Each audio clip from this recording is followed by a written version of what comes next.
Hello मेरे क्रांतिकारी बच्चों, कैसे हैं आप लोग। आज हम लोग लेकर आए हैं हेलो अल्केन्स और हेलो एरीन्स। बहुत सारे बच्चों की ये डिमांड थी कि ये चैप्टर हम लोग को बहुत मुश्किल लग रहा है, तो इस चैप्टर को हम लोग बहुत इजी बनाने वाले हैं। बहुत सारी ट्रिक्स आएंगी, बहुत सारे शॉर्ट मेथड्स आएंगे। लास्ट में मैंने आप लोगों के लिए कुछ क्वेश्चंस रखे हैं जो कि बोर्ड के लिए बहुत इंपॉर्टेंट होंगे। तो शुरू करते हैं। जरा सबसे पहले हम देखते हैं कि हमारे पास जो ट्रिक आएगी इस चैप्टर में वो क्या होगी।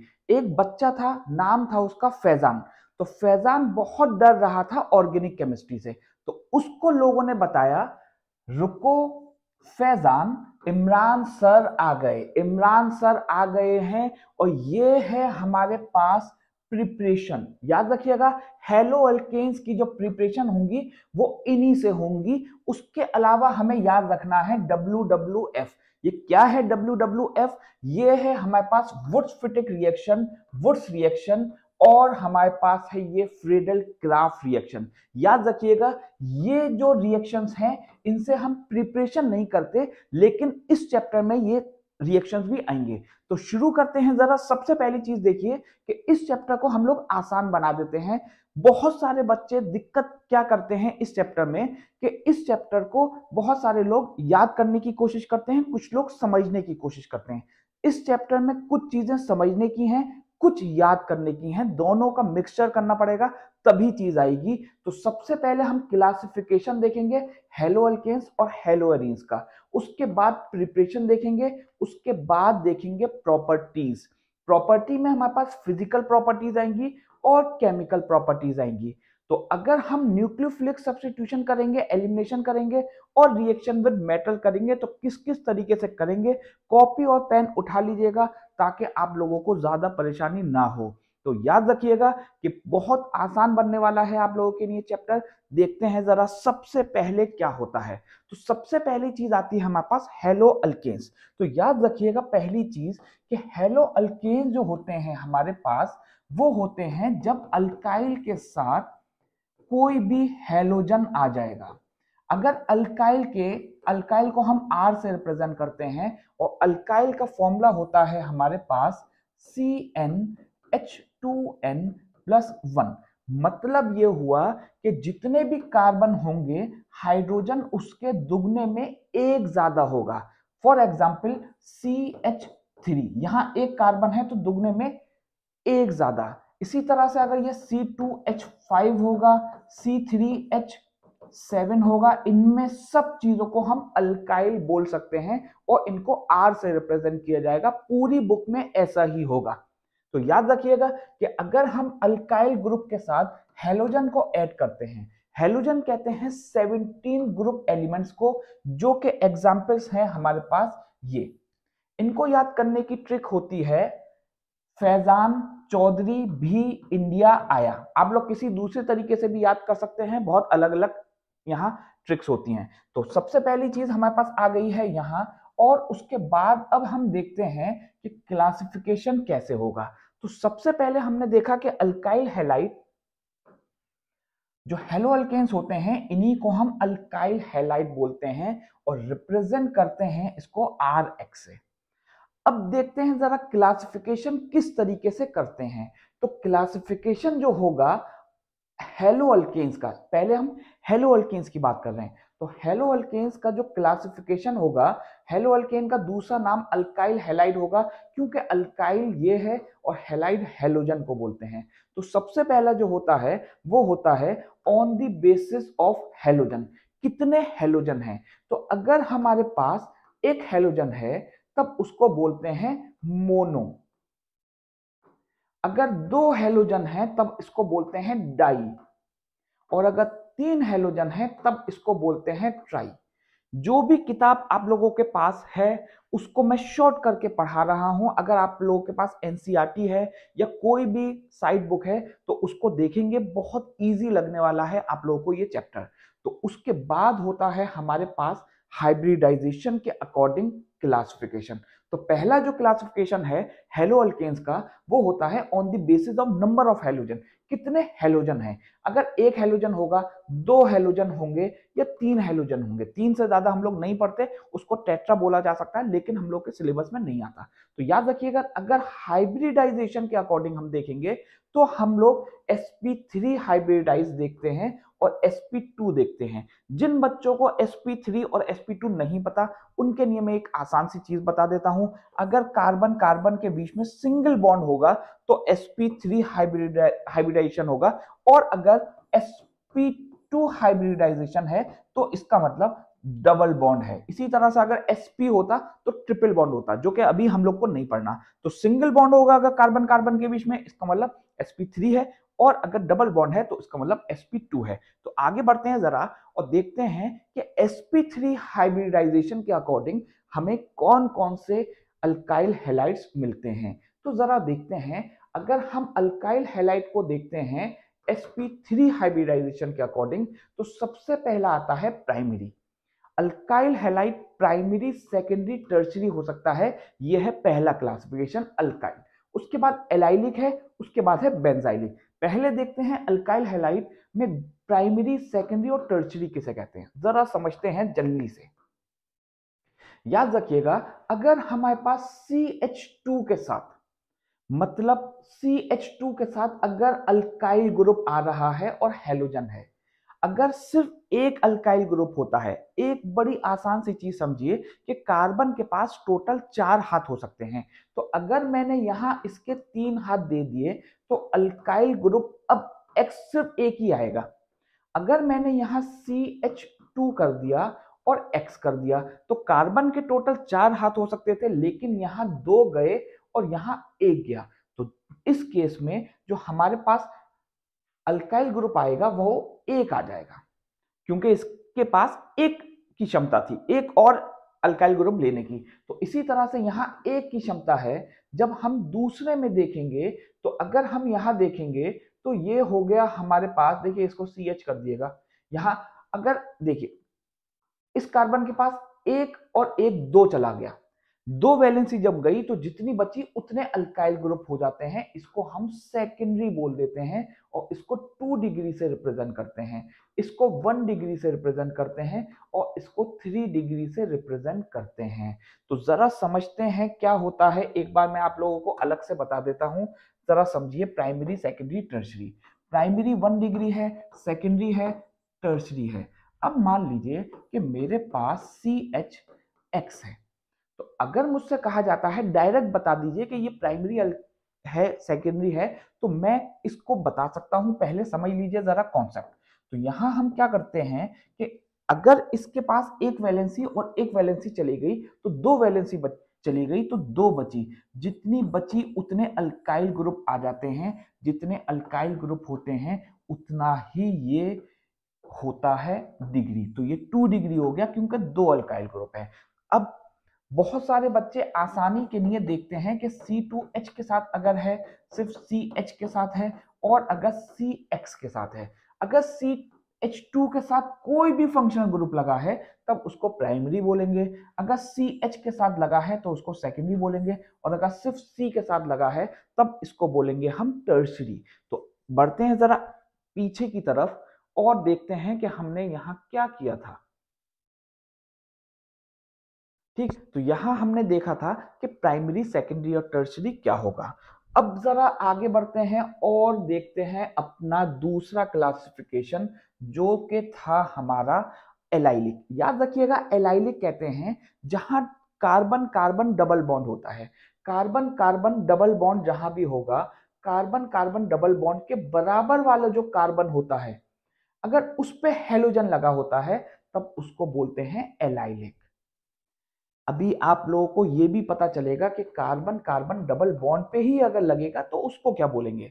अभी जरा समझिए कि कार्बन कार्बन डबल बॉन्ड है, उसके बराबर पे अगर हेलोजन लगा है तब उसको बोलते हैं हम एलाइलिक। चाहे वो इधर की तरफ हो चाहे वो इधर की तरफ हो, कहीं भी हो सकता है, उसको एलाइलिक बोला जाएगा। अच्छा, तो बेंजाइलिक क्या होता है? बेंजाइलिक कहते हैं जब हमारे पास जो चेन होती है हमारी, ठीक, जो चेन होती है उस अगर डबल बॉन्ड, देखिए ये दो एग्जांपल लिखे हुए हैं, जो एनसीईआरटी में लिख दिया है वही मैंने लिख दिया था। तो यहाँ डबल बॉन्ड इसमें भी हो सकती है, मतलब अगर साइक्लो कंपाउंड है तो उसमें भी हो सकती है। तो यहाँ जो डबल बॉन्ड होगा इसके बराबर वाले कार्बन पे लगा होगा हेलोजन। अब जरा देखिए बेंजाइलिक किसे कहते हैं। बेंजाइलिक कहते हैं जहां भी हमारी रिंग खत्म हो रही है, रिंग खत्म हो गई, उसके बराबर एक कार्बन आएगा और इस कार्बन पे लगा होगा, इस कार्बन पे लगा होगा हेलोजन। जहां भी रिंग होगी, मान लीजिए हमारे पास रिंग ये है, यहां हमारे पास कार्बन है और इस कार्बन पे लगेगा हेलोजन। जहां रिंग है उसके बराबर में कार्बन, उस पे लगेगा अगर हेलोजन, तब उसको बोलेंगे बेंजाइलिक। आइए बढ़ते हैं आगे और देखते हैं कि अगला क्या है हमारा। अब जरा देखिए, दूसरा क्लासिफिकेशन होता है on the basis of sp2 hybridisation of carbon. अब जरा देखते हैं कि क्या होता है। अभी मैंने आप लोगों को बताया कि sp3 में सिंगल बॉन्ड होगा कार्बन का और इसमें होगा डबल बॉन्ड। जरा समझते हैं फिर से एक चीज कि सिंगल बॉन्ड कहां आ रहा है। देखिए यहां जब ये बॉन्डिंग हो रही है ना, तो ये सिंगल बॉन्ड के साथ हो रही है, सिंगल बॉन्ड के साथ हो रही है। देखिए यहां जो बॉन्डिंग हो रही है वो हो रही है हमारे सिंगल बॉन्ड के साथ, लेकिन अब यहां देखेंगे तो यहां डबल बॉन्ड के साथ हो रही है। इसी वजह से इसको sp2 हाइब्रिडाइजेशन में डाला गया है। तो जरा देखते हैं क्या होता है। यहां डबल बॉन्ड जहां होगा, जहां डबल बॉन्ड होगा, अगर उसी पे हेलोजन लगा है तब उसको बोलेंगे विनाइलिक। फिर से समझिए, अगर हमारे पास कार्बन यहां डबल बॉन्ड था, डबल बॉन्ड वाले बराबर में अगर होता है इसके, तब इसको बोलते हैं हम एराइलिक। ठीक है, इसको बोलते हैं एलाइलिक। और अगर डबल बॉन्ड पे ही होगा तब उसको बोला जाएगा विनाइलिक। इसी तरह से अगर जहां रिंग है उसी पर है हेलोजन, तब उसको बोला जाता है एराइल। ठीक है, एराइल हैलाइड बोल देते हैं इसको। तो जरा समझिए कि अगर हमारे पास ये रिंग थी, यहां कार्बन के साथ लगा था, तब इसको बोलते हैं बेंजाइलिक। और अगर ये हट गई, ये डायरेक्ट लगा है, तब उसको बोलते हैं एराइल। एनसीईआरटी में थोड़ा सा आगे पीछे कर दी गई हैं चीजें, इस वजह से इस टॉपिक में बच्चों को दिक्कत होती है। तो समझ लीजिएगा यहां से आप लोग कैसे करना है। आगे बढ़ते हैं जरा। अब देखते हैं nature of C X bond. Carbon और हेलोजन का जो नेचर होता है बॉन्ड का, वो क्या होता है जरा देखते हैं। यहां से क्वेश्चन जेई में भी आया है, तो बहुत इंपॉर्टेंट है, तो याद रखिएगा। क्योंकि हेलोजन ज्यादा इलेक्ट्रोनेगेटिव है कार्बन से, तो कार्बन पोलराइज्ड हो जाता है और पॉजिटिव चार्ज आ जाता है इसके ऊपर। तो याद रखिएगा कि कार्बन के ऊपर पॉजिटिव चार्ज आ जाएगा। जो बॉन्ड लेंथ होती है वो इंक्रीज होती है, bond length increase down the group. इसका मतलब ये हुआ कि मेरे पास अगर मेरे पास CH3F है, अगर मेरे पास CH3Br है, तो इसमें पूछा जाए कि किसकी बॉन्ड लेंथ ज्यादा होगी, तो इसकी ज्यादा होगी, क्योंकि नीचे आते हुए जो हमारा बॉन्ड लेंथ होती है वो इंक्रीज हो जाती है। डाइपोल मोमेंट की अगर बात करी जाए, तो डाइपोल मोमेंट किसका सबसे ज्यादा होगा, ये बात याद रखिएगा। क्वेश्चन काफी बार आता है क्योंकि ये टेबल है एनसीईआरटी की। तो याद रखिएगा इसमें सबसे ज्यादा जो हो जाएगा हमारा डाइपोल मोमेंट, वो होगा Cl का। ठीक है, आप लोग देख सकते हैं सबसे ज्यादा किसका है। ठीक है, तो ये चीज याद रखिएगा, बड़ी इंपॉर्टेंट है, ये याद ही करने की है। आगे बढ़ते हैं जरा, और अब देखते हैं प्रिपरेशन। अभी मैंने आप लोगों को बताई थी एक ट्रिक, जरा समझते हैं फिर से।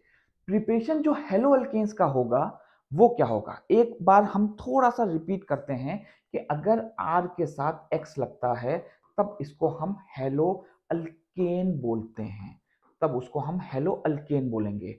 और अगर बेंजीन के साथ लगेगा X, तब इसको हम हेलो एरीन बोलते हैं, हेलो एरीन। हेलो अल्केन और हेलो एरीन, इसी का दूसरा नाम होता है एराइल हैलाइड, और इसका दूसरा नाम होता है अल्काइल हैलाइड, अल्काइल हैलाइड। तो ये बात याद रखिएगा। तो अब हम करते हैं प्रिपरेशन। सबसे पहले अल्कोहल से कर सकते हैं, दूसरा हाइड्रोकार्बन से है। हाइड्रोकार्बन से जो प्रिपरेशन कर सकते हैं वो सबसे पहला है फ्री रेडिकल, दूसरा है इलेक्ट्रोफिलिक सब्स्टिट्यूशन, तीसरा है सैन मेयर, और उसके बाद है अल्कीन। हेलोजन एक्सचेंज में हमारे पास फिंक्लिस्टन आता है और स्वार्ट्स रिएक्शन आता है। हमने जो शुरू में देखा था वो यही था। मैं आप लोगों को बता देता हूं कि जो यहां हमने पढ़ा था वो यही था। ये है फ्री रेडिकल, रेडिकल है। ये है फिंकलिस्टन रिएक्शन, ये है इलेक्ट्रोफिलिक सब्स्टिट्यूशन, ये है हमारे पास स्वार्ट्स रिएक्शन और सेनमियर रिएक्शन, और ये है अल्कोहल। तो यहां से हमने याद करी थी ये ट्रिक। तो आगे बढ़ते हैं जरा,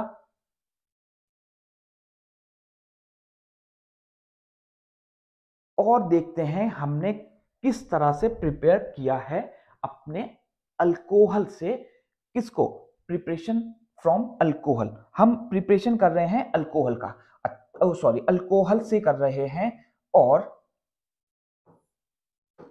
अब जरा समझिए, अल्कोहल से हम प्रिपरेशन कर रहे हैं, किसका कर रहे हैं? हेलो अल्केन का कर रहे हैं। अगर हम HCl से करेंगे, जरा समझिए, बहुत सारे लोग यहां समझते हैं कि ये बहुत मुश्किल रिएक्शन है। जरा समझिए कैसे करते हैं। सबसे पहले इस HCl को इस H के साथ ले जाइए, ठीक है। सॉरी सॉरी सॉरी, देखिए सबसे पहले क्या करना पड़ेगा, सबसे पहले करना पड़ेगा ये कि इस OH को इस H के साथ ले आइए, तो H2O हो गया। उसके बाद अगर हम यहाँ R को Cl के साथ लिखते हैं, क्योंकि हमें जो रिक्वायर्ड चीज है वो हेलो अल्केन है, तो ये हो गया हमारा हेलोजन और ये हो गया हमारा अल्केन। तो याद रखिएगा इस तरह से कर सकते हैं। इसी तरह से रिएक्शंस है हमारे पास, ये आप लोग याद रखिएगा। रेड फॉस्फोरस है, अगर हेलोजन के प्रेजेंस में करेंगे तो RX मिलता है। इसमें से ये वाला रिएक्शन काफी इंपॉर्टेंट है, काफी बार ये आ जाता है, आप लोग इसको याद रखिएगा। और ये रिएक्शंस हम लोगों को करने हैं। आगे बढ़ते हैं जरा। और दूसरा, अब हाइड्रोकार्बन से हम किस तरह से कर सकते हैं, इसी को बोलते हैं फ्री रेडिकल। तो फ्री रेडिकल जब भी होगा तो जितने भी यहाँ कार्बन होंगे उसके दुगने हमें कार्बन मिलेंगे, ये बात याद रखिएगा। यहाँ हमारे पास 1 2 3 4 कार्बन है, तो 1 2 3 4 यहाँ मिलेंगे और 4 यहाँ मिलेंगे। जो हमें प्रोडक्ट है वो 2 मिलेंगे, ये चीज याद रखनी पड़ेगी। सिमिलरली अल्कीन्स के लिए हम क्या करते हैं, जरा देखते हैं। अल्कीन्स के लिए हम अगर कोई भी अल्कीन लेते हैं और उसको हाइड्रोजन हैलाइड से रिएक्ट करते हैं, हाइड्रोजन हैलाइड से जब रिएक्ट करते हैं तो होता क्या है, जरा देखते हैं। ये जो हैलोजन होगा ये इस कार्बन पे आएगा। तो मैं यहां बना के दिखा देता हूं आप लोगों को कि ये किस तरह से हो जाता है। ये जब हैलोजन यहां आया तो इस कार्बन की जो वैलेंसी थी वो सेटिस्फाई नहीं रही। तो सेटिस्फाई जब नहीं रही तो 1 2 3 4 5, तो जो ये वाला बॉन्ड होता है ये ब्रेक हो जाता है। इसी वजह से यहाँ एक बॉन्ड बचता है सिर्फ। ये नीचे इसका एग्जाम्पल लिखा है, क्योंकि प्रोडक्ट 2 बनते हैं इसलिए हमें 2 प्रोडक्ट्स बनाने पड़ेंगे, ठीक है। एक लास्ट वाले कार्बन पे आता है, एक जो इसके बीच वाला होता है उस पे आता है हमारे पास हेलोजन, ठीक। नेक्स्ट आता है इलेक्ट्रोफिलिक सब्स्टिट्यूशन, बड़ी ही इंपॉर्टेंट चीज है, याद रखिएगा। तो इलेक्ट्रोफिलिक सब्स्टिट्यूशन रिएक्शन जो होगा उसमें हमारे पास हेलो एरीन्स फॉर्म होंगे, याद रखिएगा। तो अगर हम मीथाइल बेंजीन, मीथाइल बेंजीन का दूसरा नाम होता है टोलीन, ठीक। टोलीन को जब हेलोजिनेशन करते हैं तो हमारे पास आता है ये कंपाउंड, ठीक। अब सेनमियर रिएक्शन बहुत इंपॉर्टेंट है, याद रखिएगा, इसको बोलते हैं प्राइमरी अमाइन, ठीक। बुक में लिखा है एरोमेटिक भी, तो aromatic primary, aromatic primary amine when react with sodium nitride and HX, मतलब हाइड्रोजन हैलाइड। तो अब क्या होता है जरा समझिए, ये जो नाइट्रोजन है और ये जो नाइट्रोजन है ये इस हेलोजन के साथ मिलकर ये बना देता है N2X। याद रखिएगा बड़ी इंपॉर्टेंट चीज आती है यहाँ कि ये जो RN2X होता है, RN2X मतलब ये पूरी चीज R है, ये N2 है और ये है X, इसको बोलते हैं हम डाइजोनियम सॉल्ट। डाइजोनियम सॉल्ट होती है ये, बड़ी ही इंपॉर्टेंट चीज है। इसका मतलब ये हुआ कि सेनमियर रिएक्शन से हमें डाइजोनियम सॉल्ट मिलती है, जिसको हम फिर जब कॉपर हैलाइड से रिएक्ट करेंगे तो हमें हेलो एरीन्स मिल जाएंगी अलोंग विद नाइट्रोजन, ठीक है। तो याद रखिएगा ये रिएक्शंस कैसे करने हैं। आगे बढ़ते हैं जरा, और अब देखते हैं अल्कीन से कैसे कर सकते हैं हम प्रिपरेशन, ठीक है, तो अल्कीन से कैसे कर सकते हैं जरा देखते हैं।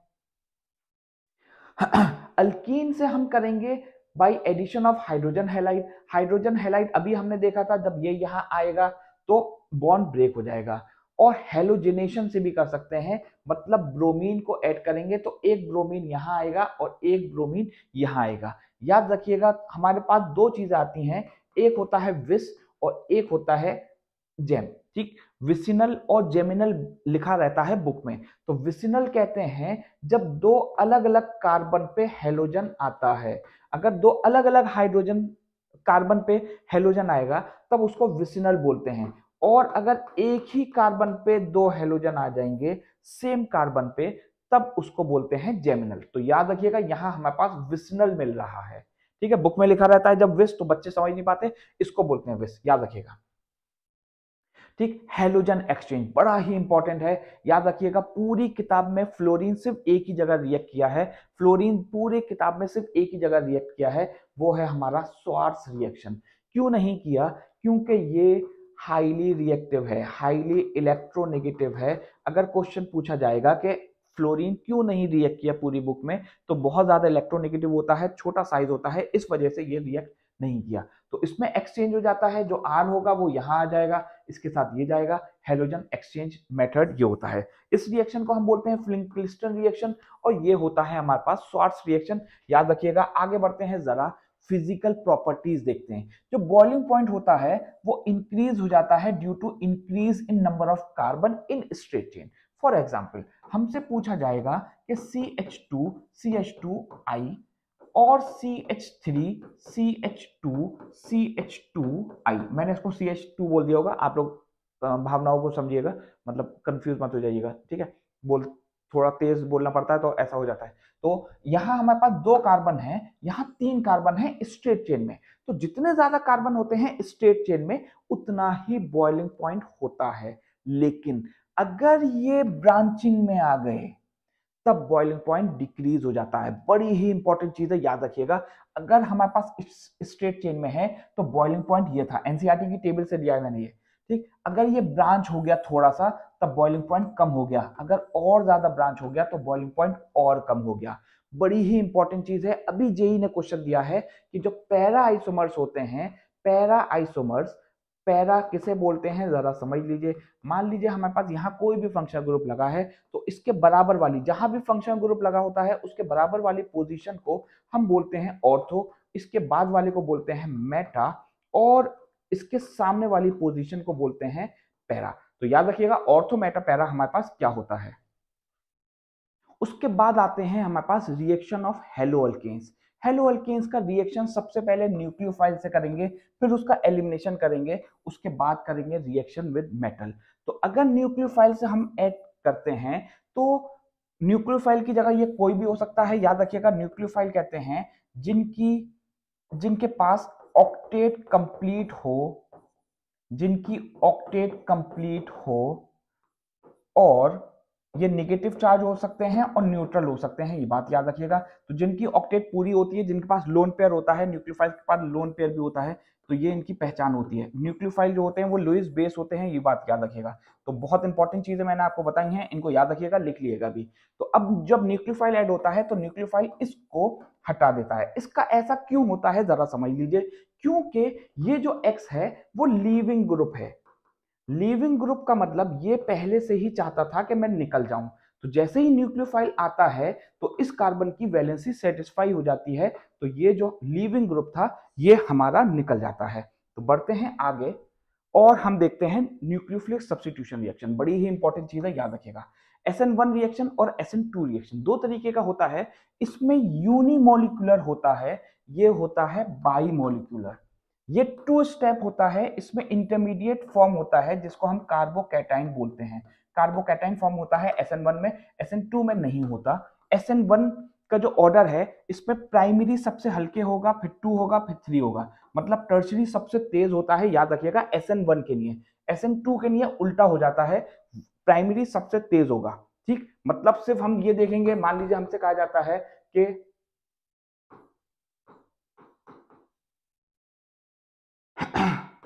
इन दोनों में हमसे कहा जाता है कि SN2 किस में तेज होगा, तो हम पहले सिर्फ ये देख लेंगे कि ये प्राइमरी सेकेंडरी टर्शियरी में क्या है। अभी मैंने आपको बताया था कि अगर CH2 के साथ X लगा होता है तब उसको प्राइमरी बोलते हैं। प्राइमरी का मतलब 1 डिग्री, इसका मतलब 2 डिग्री। ठीक, तो अब SN2 के लिए कौन तेज हो जाएगा? हमसे कहा जा रहा है 1 वाला सबसे तेज होता है, 1 यहाँ है तो ये सबसे तेज हो जाएगा। समझ में आती बात? तो SN2 के लिए हमने यहाँ देखा। इस तरीके के क्वेश्चन आने के चांसेस बहुत ज्यादा होते हैं, इसको आप लोग पढ़ लीजिएगा।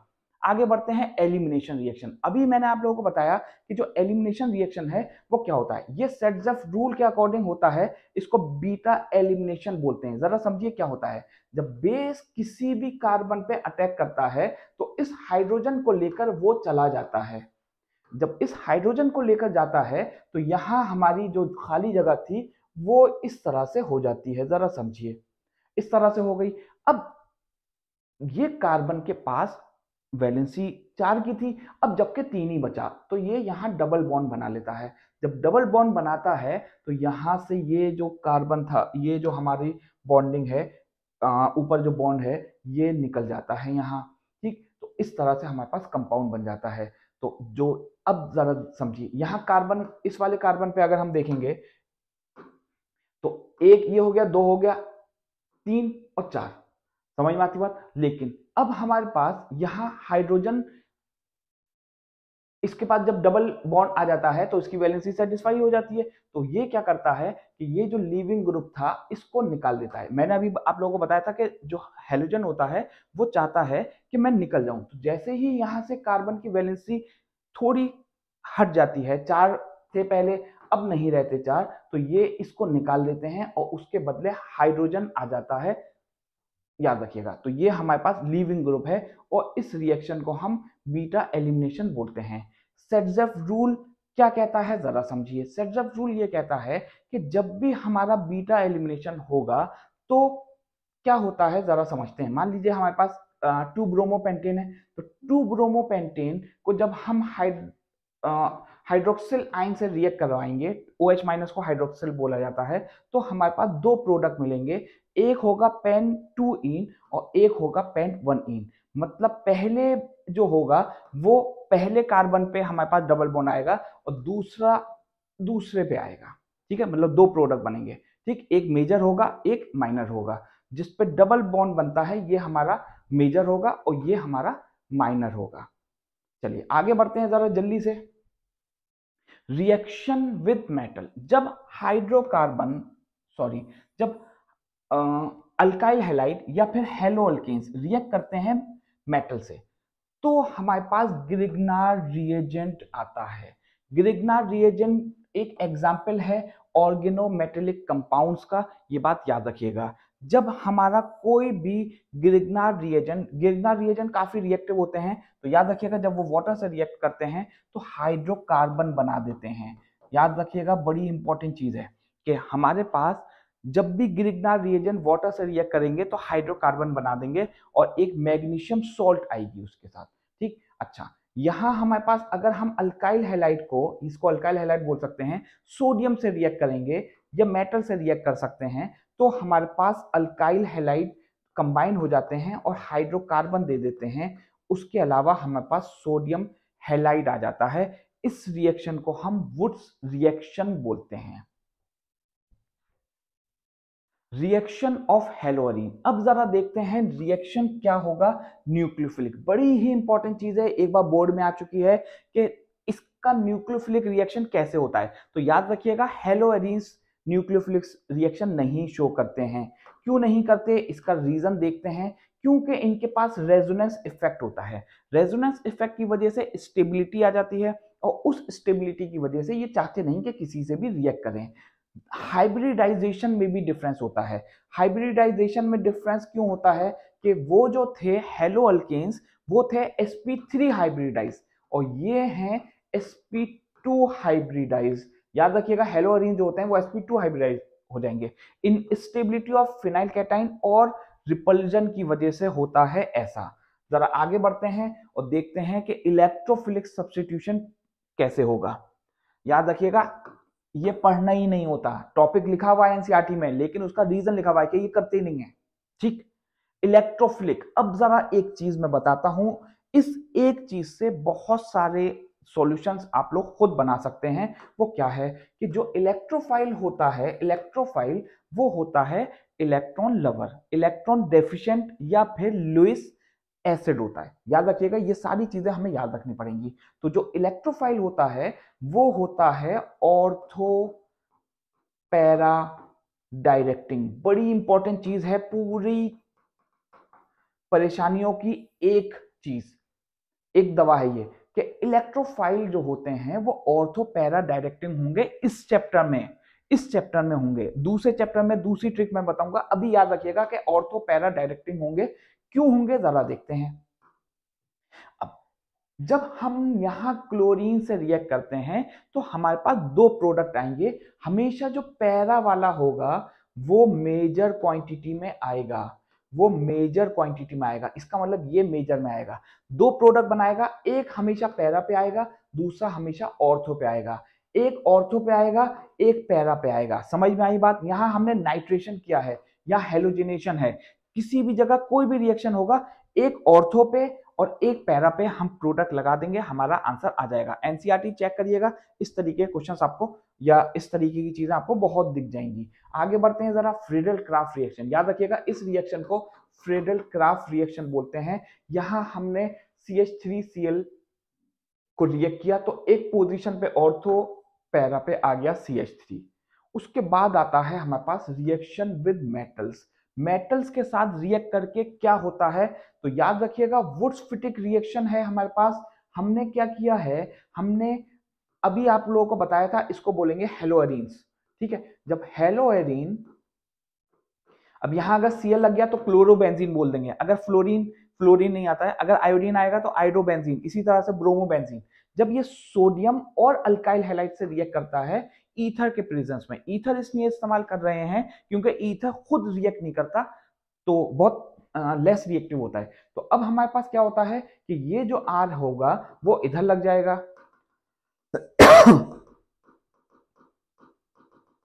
ठीक, अब जरा समझिए क्या होगा।